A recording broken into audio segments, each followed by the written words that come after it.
जय हिंद मेरे प्यारे साथियों, आप सभी का मेरे YouTube channel learn with youth guider पे स्वागत है।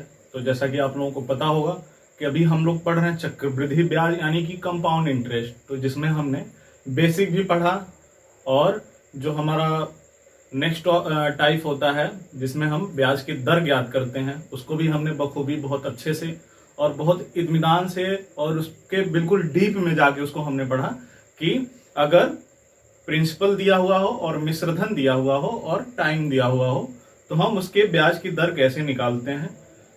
और कुछ वर्ष बाद यदि जो पहले प्रिंसिपल है वो कुछ वर्ष बाद कुछ हो जाता है और उसके कुछ वर्ष बाद कुछ हो जाता है तो उसकी भी ब्याज दर हमने निकाली और देखी कि हम इस तरह के प्रश्नों को कैसे सॉल्व करते हैं। ठीक है, तो आज हम देखेंगे मेरे प्यारे साथियों कि कोई वस्तु है और उसका जो प्रिंसिपल है वो कुछ वर्ष पहले कुछ रहता है और कुछ वर्ष बाद जो पहले रहता है उसका कुछ गुना हो जाता है। तो वह वर्ष कितने वर्षों में उसका 24 गुना हो जाएगी, 18 गुना हो जाएगी या कुछ हो जाएगी। ठीक है, तो इस तरह के प्रश्नों को आज हम देखेंगे। और हालांकि ये प्रश्न थोड़ा सा कॉम्प्लिकेटेड होते हैं, थोड़े से कठिन होते हैं, इनकी भाषा थोड़ी सी उलझाऊ होती है, लोग उसमें पजल होते हैं। लेकिन उसी जगह कहीं ना कहीं ये भी सही है कि ये जो प्रश्न होते हैं ये परीक्षा की दृष्टि से बहुत ही महत्वपूर्ण होते हैं मेरे प्यारे साथियों।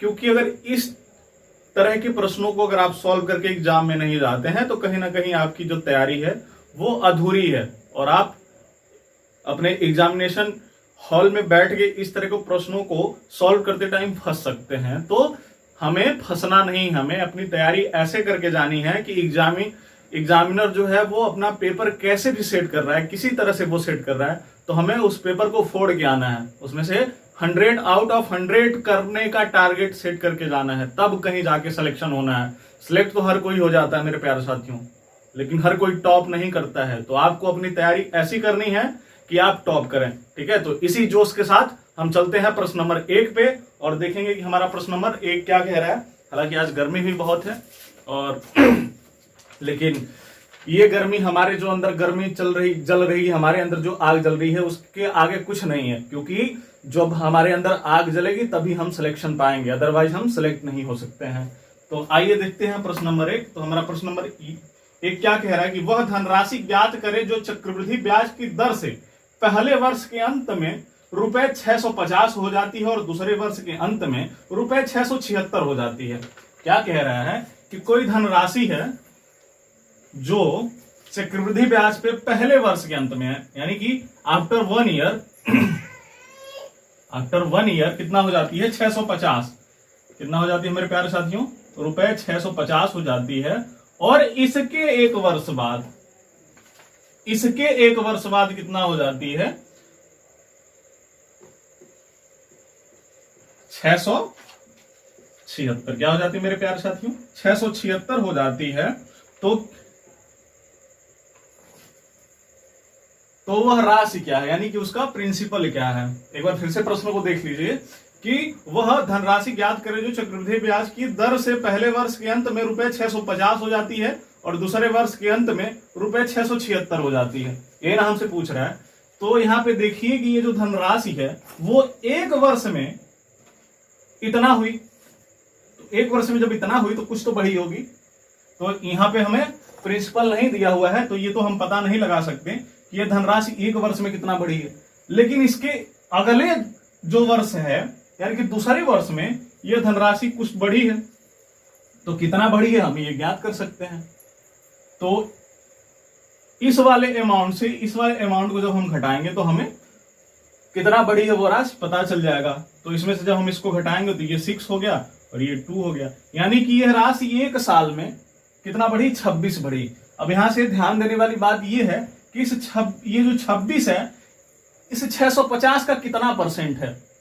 एक एक चीज हम बताते हुए चलेंगे, जल्दीबाजी मत करिएगा क्योंकि ये जो प्रश्न होते हैं इसमें कुछ नहीं होता है, बस जरूरत होती है कि थोड़ा सा दिमाग, एकदम पैने दिमाग की, एकदम शार्प माइंड की जरूरत होती है। अगर बिल्कुल शार्प माइंड है तभी इन चीजों को आप सीख पाएंगे, अदरवाइज बहुत मेहनत करनी पड़ेगी मेरे प्यारे साथियों। तो ये जो 26 है ये कितना है इस 650 का, 650 का कितना परसेंट है ये हम देखते हैं। तो 13 दूना 26 और 13 पचे 65, यानी कि 2/50, और 2 से इस 50 को हमने कट किया तो कितना बचा 25, 25 चौका 100, यानी कि ये जो 26 है, ये जो 26 है 650 का कितना परसेंट है, 4% है। कितना परसेंट मेरे प्यारे साथियों, 4% है। यानी कि ये जो धनराशि थी, यानी कि जो प्रिंसिपल था, एक वर्ष में कितना बढ़ा, 4%।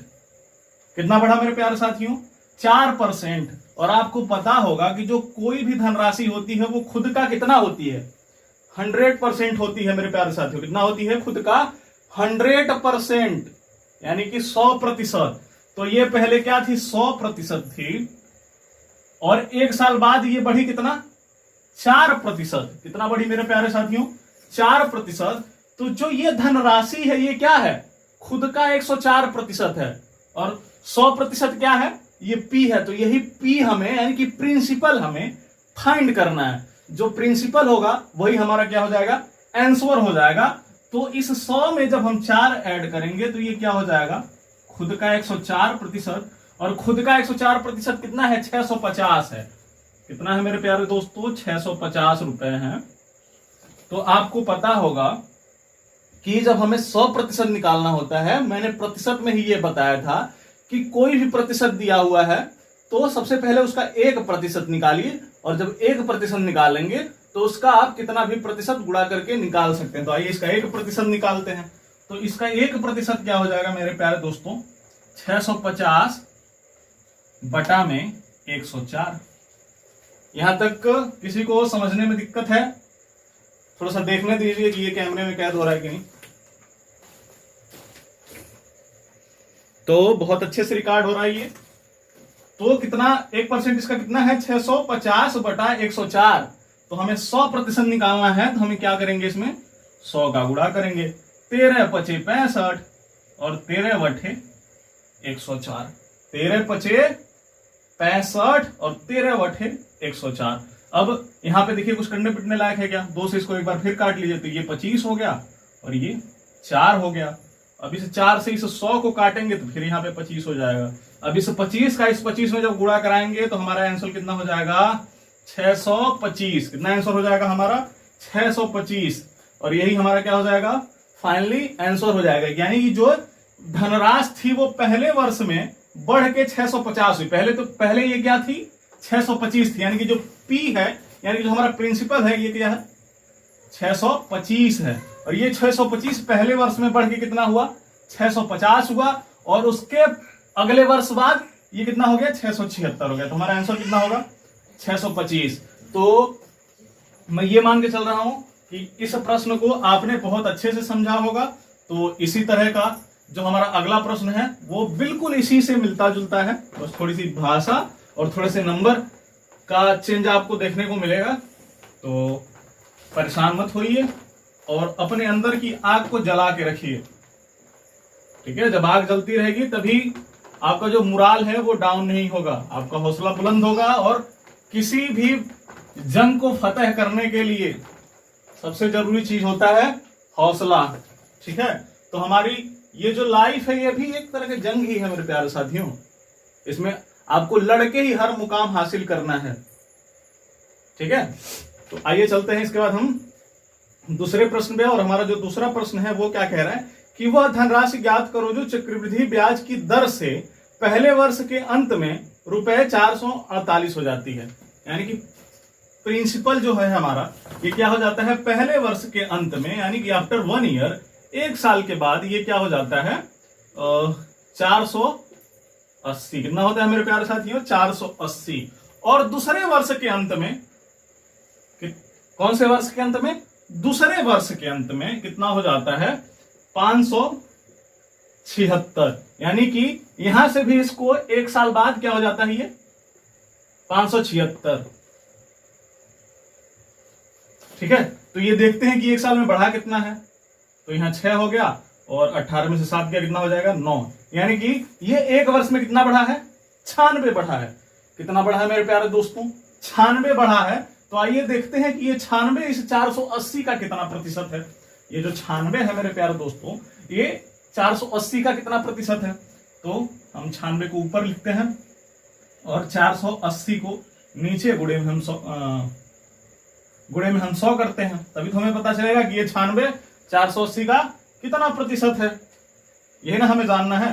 तो 24 चौक का 96, 24 दुना 48 और 4 पचे 20 और 5 मतलब 20 बचे 100, यानी कि तो ये जो हमारा 96 है, ये जो 96 है इस 480 का कितना है? 20% है।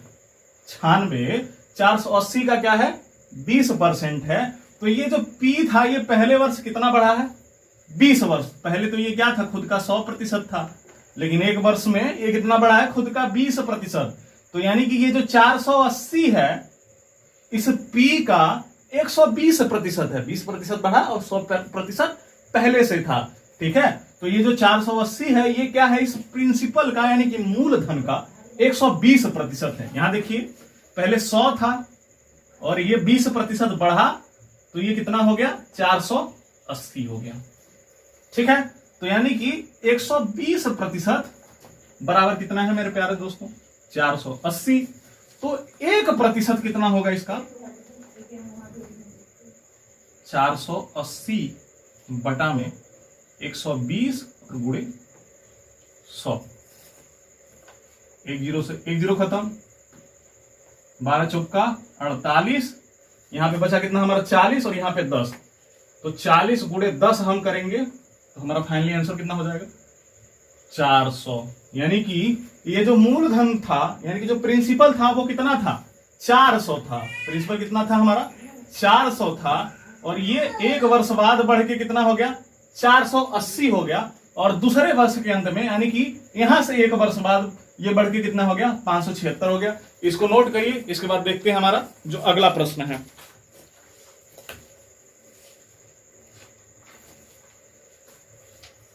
तो हमारा जो प्रश्न नंबर 2 था इसको भी आप लोगों ने बहुत अच्छे से देखा होगा। और ये जो हमारा प्रश्न है ये बहुत ही महत्वपूर्ण है मेरे दोस्तों, बहुत ही महत्वपूर्ण है। आप लोग इसको सॉल्व करके जब अपनी बुक में जाएंगे और अपने एग्जाम से रिलेटेड प्रैक्टिस सेट या प्रीवियस ईयर पेपर को देखेंगे तो तब आपको इस प्रश्न की अहमियत जाके पता चलेगी। ठीक है, तो इसको लाइटली मत लीजिए और थोड़ा सा हमारा सपोर्ट करिए, क्योंकि अभी देख रहे हैं कि हमारे चैनल पे व्यूज थोड़े आने कम हो गए हैं दोस्तों। तो मेरी वीडियो आप लोग देखिए, ठीक है, तभी जाके हमारा जो हौसला है थोड़ा सा बढ़ेगा।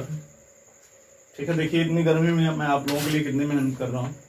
मुझे पता है कि यूट्यूब पे बहुत सारे टीचर हैं जो पढ़ा रहे हैं बहुत फेमस कोचिंग पे, लेकिन एक बार उनका क्लास अटेंड करिए और एक बार मेरा क्लास अटेंड करिए। अगर मेरा क्लास अच्छा लगता है तो फिर मेरे से ही पढ़िए। अगर मेरी पढ़ाई हुई चीजें अगर आपको समझ में आती है तो मेरे से पढ़िए, अदरवाइज आप कहीं से पढ़ सकते हैं। लेकिन एक बार अगर आप मेरा क्लास पूरा देख लिए तो मेरा 100% गारंटी है कि आप मुझे छोड़ के फिर दोबारा किसी टीचर के पास नहीं जाएंगे। ठीक है, तो इसके बाद आइए हम देखते हैं प्रश्न नंबर 3। और प्रश्न नंबर 3 जो है यहीं से हम अपने टाइप को बदलते हैं। और ये इस टाइप के जो प्रश्न है दोस्तों ये भी बहुत सरल होते हैं, बहुत आसान होते हैं, लेकिन उनके लिए आसान होते हैं जो इस प्रश्न को अच्छे से पढ़ते हैं। अगर आप नहीं पढ़े हैं तो आपके लिए बहुत ही कठिन है। तो आइए देखते हैं हमारा प्रश्न नंबर 3। और हमारा प्रश्न नंबर 3 क्या कह रहा है कि एक धनराशि चक्रवृद्धि ब्याज की दर से 6 वर्ष में स्वयं की 2 गुनी हो जाती है, तो ज्ञात करें कितने वर्षों में यह राशि स्वयं की 16 गुनी हो जाएगी। यानी कि पहले यह राशि कितनी रहती है? 1 रहती है, यानी कि जो हमारा प्रिंसिपल रहता है 1 रहता है, लेकिन ये जो 1 है ये 6 वर्ष बाद क्या हो जाता है? 6 वर्ष में स्वयं का 2 गुना, यानी कि 6 वर्ष बाद आफ्टर 6 ईयर ये क्या हो जाता है? स्वयं का 2 गुना। यानी कि पहले 1 था लेकिन 6 वर्ष बाद ये क्या हो गया? 2 हो गया। 2 हो गया तो कह रहा है कितने वर्ष में ये खुद का 16 गुना हो जाएगा। तो आइए देखते हैं। तो ये 6 वर्ष बाद क्या होगा? खुद का 2 गुना हुआ। खुद का क्या हुआ? 2 गुना। तो इसके 6 वर्ष बाद ये क्या हो जाएगा? खुद का 4 गुना। यानी कि यहां से यहां तक आने में इसको 6 वर्ष लगा, और यहां से यहां तक जाने में भी इसको क्या लगेगा? 6 वर्ष। यानी कि 2 से 4 होने में भी इसको कितना लगा? 6 वर्ष। तो अब इसके 6 वर्ष बाद, 6 वर्ष बाद ये क्या हो जाएगा? खुद का 4 गुना 8 क्या हो जाएगा? खुद का 8 गुना हो जाएगा और इसके 6 वर्ष बाद, हालांकि वहां पे थोड़ा सा कैमरे में कैद नहीं हो रहा होगा, देखने दीजिए।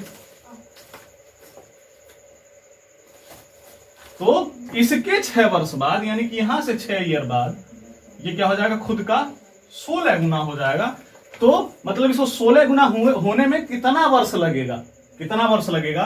तो ये देखिए पूरी प्रक्रिया होने में कितने 6 वर्ष लगे हैं। यहां से यहां तक आने में 6 वर्ष, और यहां से यहां तक जाने में इसको फिर से 6 वर्ष लगे हैं, और यहां से यहां तक आने में इसको कितने लगे हैं, 6 वर्ष, और यहां से यहां तक आने में कितने लगे हैं, 6 वर्ष। यानी कि 1 2 3 4, यानी कि 6 वर्ष लगे हैं, तब जाके ये क्या हुआ है, खुद का 16 गुना हुआ है। तो आइए देखते हैं कि टोटल कितने वर्ष लगे हैं। तो 6 6 12, 6 18 और 6 24, यानी कि इस संख्या को खुद का 16 गुना होने में कितने वर्ष लगे हैं, 24 वर्ष, यानी कि 24 ईयर।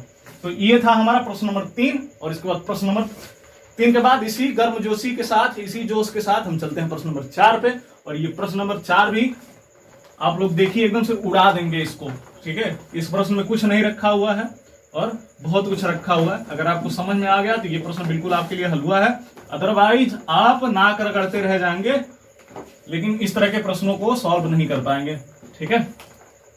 हो सकता है मेरी बातें आप लोगों को कड़वी लगे, ठीक है, लेकिन यही सच्चाई है कि अगर आपको प्रश्न आ रहा है तब तो आपके लिए सरल है, नहीं आ रहा है तो आपके लिए कठिन है। इसके बाद चलते हैं हम लोग प्रश्न नंबर, कितने प्रश्न हमने कर लिए, 3 कर लिए। इसके बाद चलते हैं प्रश्न नंबर 4 पे।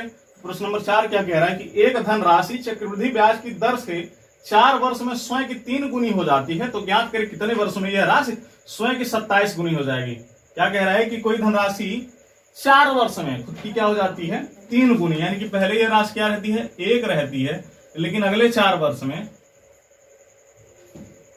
आफ्टर 4 ईयर, यानी कि 4 वर्ष बाद ये क्या हो जाती है, खुद की 3 गुनी। क्या हो जाती है दोस्तों, खुद की 3 गुनी। तो कितने वर्ष बाद ये खुद की 27 गुनी होगी, आइए इसको भी देखते हैं। तो ये 1 से 3 हुई, लेकिन फिर अगले 4 वर्ष बाद ये क्या हो जाएगी,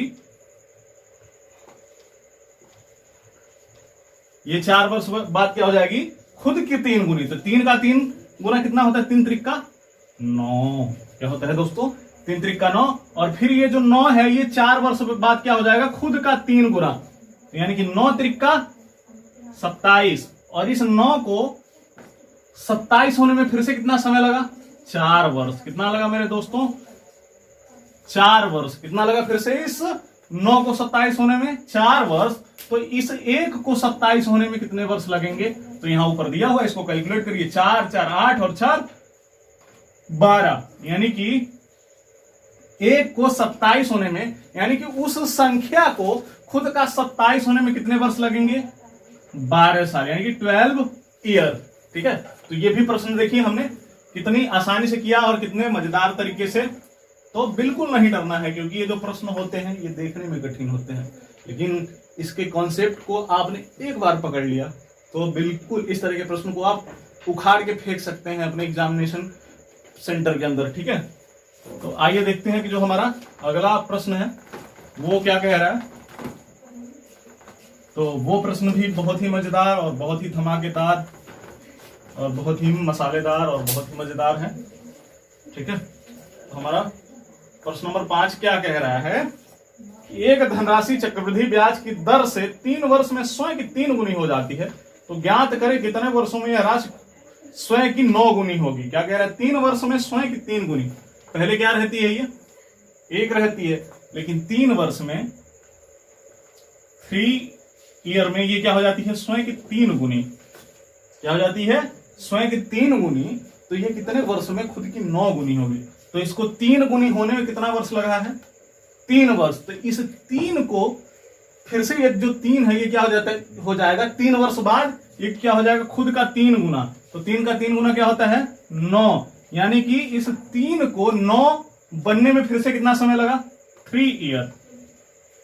कितना लगा, 3 ईयर। यानी कि यह जो संख्या है 1 है, ये कितने वर्ष बाद 9 हो जाएगा, 3 और 3 6, यानी कि ये जो 1 है ये 6 वर्ष बाद खुद का 9 गुना हो जाएगा। यानी कि वो जो संख्या थी जिसके बारे में हमें कुछ नहीं पता है, हमने उसको 1 माना है, वो क्या हो जाएगी 6 वर्ष बाद खुद की 9 गुनी हो जाएगी। तो दोस्तों ये वीडियो आज हम यहीं पे खत्म करते हैं। ये वीडियो हमारी पसंद आती है तो हमारे चैनल को सब्सक्राइब करिए, वीडियो को लाइक करिए और शेयर करिए। धन्यवाद।